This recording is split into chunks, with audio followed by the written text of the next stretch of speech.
राज्यातील पेट्रोल टंचाई जीवावर उठली।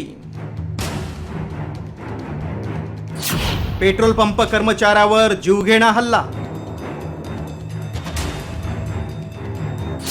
इंधन टंचाईमुळे अनेक ठिकाणी हाणामारी।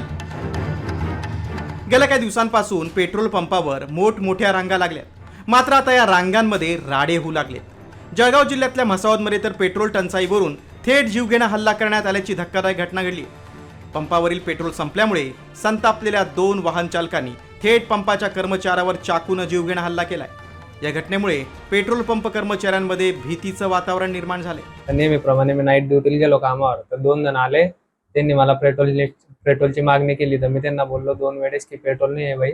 तर 2 वेळेस नाही बोललो, तो 3ऱ्या वेळेस आला, त्यांना काही सहन झालं नाही, त्यांनी डायरेक्ट चाकू मारून चालले गेले। माझी एकच मागणी आहे, फक्त पोलिसांनी त्या गुन्हेगारांना लवकरात लवकर अटक करावी। या टंचाईचा अत्यावश्यक सेवांनाही फटका बसू लागलाय। खरं तर अत्यावश्यक सेवांसाठी इंधनाचा राखीव साठा ठेवणं बंधनकारक आहे। छत्रपती संभाजीनगरमध्ये मंगळवारी रात्री मृतदेह घेऊन जाणाऱ्या रुग्णवाहिकेत इंधन भरण्यासाठी चालक पेट्रोल पंपावर थांबला, मात्र डिझेल संपल्यामुळे ही रुग्णवाहिका पेट्रोल पंपावरच अडकून पडली। अनेक ठिकाणी पेट्रोलसाठी मोठ्या रांगा लागल्यात। भर उन्हात पेट्रोलसाठी उभं राहावं लागत असल्यामुळे लोकांमध्ये प्रचंड चीड आहे आणि यातूनच हाणामारीच्या घटना घडत आहेत। किरकोळ वादाचं रूपांतर मारहाणीत होत आहे। त्यामुळे प्रशासनानं हे प्रकार टाळण्यासाठी नियोजन करण्याची गरज आहे। ब्युरो रिपोर्ट, साम टीव्ही न्यूज।